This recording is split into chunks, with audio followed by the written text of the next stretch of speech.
ഇന്നത്തെ റെസിപ്പി വളരെ എളുപ്പത്തിൽ ഉണ്ടാക്കിയെടുക്കാൻ പറ്റിയ നല്ല ടേസ്റ്റി ആയിട്ടുള്ള വെറൈറ്റി ആയിട്ടുള്ള ഉള്ളിലെ ഫില്ലിങ്സും സ്ട്രക്ചറൊക്കെ ഒന്ന് വ്യത്യസ്തമായിട്ട് പെട്ടെന്ന് ഉണ്ടാക്കിയെടുക്കാൻ പറ്റിയ നല്ല ടേസ്റ്റി ആയിട്ടുള്ള ഒരു സ്പെഷ്യൽ നാലുമണി പലഹാരത്തിൻ്റെയാണ്. ഉണ്ടാക്കിയെടുക്കാൻ നല്ല എളുപ്പമാണ്, അതുപോലെ തന്നെ നല്ല ടേസ്റ്റുമാണ് കഴിക്കാനായിട്ട്. അപ്പോൾ എങ്ങനെയാണ് ഈ ഒരു സ്നാക്ക് തയ്യാറാക്കുന്നതെന്ന് നോക്കാം. അതിനു മുന്നേ ആയിട്ട് ചാനൽ സബ്സ്ക്രൈബ് ചെയ്യാത്തവരുണ്ടെങ്കിൽ സബ്സ്ക്രൈബ് ചെയ്യാൻ മറക്കരുത്. തൊട്ടടുത്തുള്ള ബെല്ലൈക്കണും കൂടെ ഒന്ന് ക്ലിക്ക് ചെയ്താൽ പുതിയ വീഡിയോസിൻ്റെ നോട്ടിഫിക്കേഷൻസ് ഒക്കെ പെട്ടെന്ന് തന്നെ കിട്ടുകയും ചെയ്യും. അപ്പോൾ ഈ ഒരു സ്നാക്ക് തയ്യാറാക്കി എടുക്കാൻ വേണ്ടിയിട്ട് ആദ്യം തന്നെ ഒരു ബൗളിലേക്ക് 1 കപ്പ് മൈദ ചേർത്ത് കൊടുക്കാം. ഇനി ഇതിലേക്ക് മധുരത്തിന് ആവശ്യമായിട്ടുള്ള പഞ്ചസാര 3 ടേബിൾ സ്പൂൺ പഞ്ചസാര ചേർത്ത് കൊടുക്കാം. പിന്നെ പഞ്ചസാര ചേർത്ത് കൊടുക്കുമ്പോൾ പൊടിച്ചിട്ടുള്ള പഞ്ചസാര തന്നെ ചേർത്ത് കൊടുക്കുക. ഞാനിപ്പോൾ പൊടിക്കാത്ത പഞ്ചസാരയാണ് ചേർത്ത് കൊടുത്തിട്ടുള്ളത്. അതുകൊണ്ട് തന്നെ സ്നാക്ക് ഉണ്ടാക്കിയെടുക്കുമ്പോൾ കുറച്ച് മിസ്റ്റേക്ക് ഉണ്ടാവും. അപ്പോൾ നിങ്ങൾ ചെയ്തെടുക്കുമ്പോൾ ഈ ഒരു 3 ടേബിൾ സ്പൂൺ പഞ്ചസാര പൊടിച്ചിട്ട് വേണം ചേർത്ത് കൊടുക്കാനായിട്ട്. ഇനി ഇതിലേക്ക് നല്ലൊരു ഫ്ലേവറിന് വേണ്ടിയിട്ട് 1/4 ടീസ്പൂൺ ഏലക്കാപ്പൊടി കൂടെ ചേർത്ത് കൊടുക്കാം. പിന്നെ മധുരം ഒന്ന് ബാലൻസ് ചെയ്തെടുക്കാൻ വേണ്ടിയിട്ട് പാകത്തിനൊരു നുള്ള് ഉപ്പും കൂടെ ചേർത്തിട്ട് നന്നായിട്ട് മിക്സാക്കി എടുക്കാം. എന്നിട്ട് ഇതിലേക്ക് 1 ടേബിൾ സ്പൂൺ നെയ്യോ അല്ലെങ്കിൽ 1 ടേബിൾ സ്പൂൺ ഓയിലോ ചേർത്തിട്ട് നന്നായിട്ട് മിക്സാക്കി എടുത്തിട്ട് ഇനി ഇതിലേക്ക് കുറേശ്ശെയായിട്ട് വെള്ളം ഒഴിച്ചിട്ട് നമ്മൾ പൂരിക്കൊക്കെ കുഴച്ചെടുക്കുന്ന രീതിയിൽ നന്നായിട്ടൊന്ന് കുഴച്ചെടുക്കാം. അപ്പോൾ ഇങ്ങനെ കുഴച്ചെടുക്കുന്ന സമയത്ത് നമ്മൾ പൊടിക്കാത്ത പഞ്ചസാരയാണ് ചേർത്ത് കൊടുക്കുന്നതെങ്കിൽ കുഴച്ചെടുക്കുന്ന സമയത്ത് ഫുള്ളായിട്ട് പഞ്ചസാര മെൽറ്റ് ആവുകയില്ല. പിന്നെ കുഴച്ചെടുത്ത് നമ്മളൊന്ന് റെസ്റ്റ് ചെയ്യാൻ വെക്കുന്ന സമയത്ത് അതങ്ങോട്ട് മെൽറ്റായിട്ട് ഒരു സ്റ്റിക്കി ടൈപ്പായിട്ടുണ്ടാവും. അപ്പോൾ ഒരു കറക്റ്റായിട്ട് നമ്മൾ ഈ ഒരു മാവ് കറക്റ്റായിട്ട് ഉണ്ടാവില്ല. അപ്പോൾ നിങ്ങൾ ചേർക്കുന്ന സമയത്ത് പൊടിച്ച പഞ്ചസാര തന്നെ ചേർത്തിട്ട് കുഴച്ചെടുക്കാം. ഇനി ഇതൊരു 10 മിനിറ്റ് ഒന്ന് അടച്ച് വെച്ച് റെസ്റ്റ് ചെയ്യാൻ വേണ്ടിയിട്ട് വെക്കാം. ഇനി ഇതിലേക്ക് വേണ്ടത് നേന്ത്രപ്പഴമാണ്. അപ്പോൾ ഞാനൊരു 2 നേന്ത്രപ്പഴം, അത്യാവശ്യം പഴുത്തിട്ടുള്ള 2 നേന്ത്രപ്പഴം എടുത്തിട്ടുണ്ട്. പഴുപ്പായിട്ടുള്ള പഴം തന്നെ എടുക്കണം. അപ്പോൾ അതിൻ്റെ തൊലിയൊക്കെ കളഞ്ഞ് ഇതുപോലെ ചെരിച്ചിട്ട് ചെറിയൊരു കനത്തിൽ ഇതുപോലെ ചെറുതായിട്ട് കട്ട് ചെയ്തെടുക്കാം. അപ്പോൾ ഈ ഒരു രീതിയിൽ ചെരിച്ചിട്ട് വേണം കട്ട് ചെയ്തെടുക്കാൻ വേണ്ടിയിട്ട്.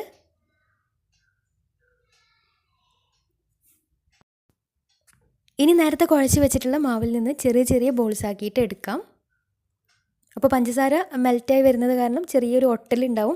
അപ്പോൾ നിങ്ങൾ ചെയ്തെടുക്കുമ്പോൾ പൊടിച്ച പഞ്ചസാര ചേർക്കുമ്പോൾ ഈ ഒരു പ്രശ്നമൊന്നും ഉണ്ടാവില്ല. ഇനിയൊരു പലകയിൽ കുറച്ച് മൈദപ്പൊടി തൂകിയിട്ട് അതിലേക്ക് ഈ ബോൾസാക്കി വെച്ചിട്ടുള്ള ഇത് വെച്ചിട്ട് നീളത്തിലൊന്ന് പരത്തിയെടുക്കാം.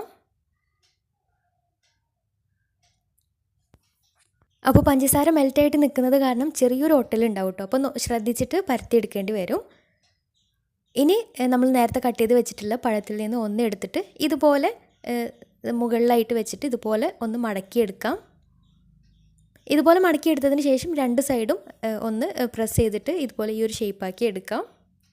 ഇതേ രീതിയിൽ ബാക്കിയുള്ളതും ചെയ്തെടുക്കാം.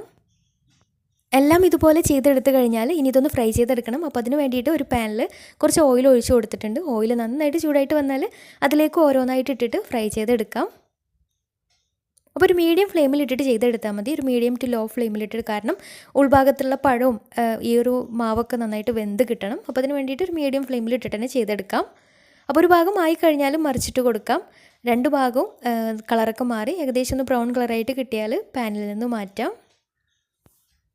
അപ്പോൾ ഒരു മീഡിയം ഫ്ലെയിമിലിട്ടിട്ട് ചെയ്തെടുക്കുമ്പോൾ ഉൾഭാഗം പഴമൊക്കെ നന്നായിട്ട് വെന്ത് നല്ല ടേസ്റ്റിയാണ് കഴിക്കാനായിട്ട്. പുറം ഭാഗം നല്ല ക്രിസ്പി ആയിട്ട് ഉൾഭാഗം പഴമൊക്കെ കടിക്കുമ്പോൾ നല്ല ടേസ്റ്റി ആയിട്ടുള്ള സ്നാക്ക് തന്നെയാണ്. അപ്പോൾ നിങ്ങൾ ചെയ്തെടുക്കുന്ന സമയത്ത് പഞ്ചസാര പൊടിച്ചിട്ട് ചേർത്ത് കൊടുക്കുക, അത്ര ശ്രദ്ധിച്ചാൽ മതി. പിന്നെ ഒരുപാട് കൂടുതൽ അളവിൽ പഞ്ചസാര ചേർത്ത് കൊടുക്കാൻ വേണ്ട.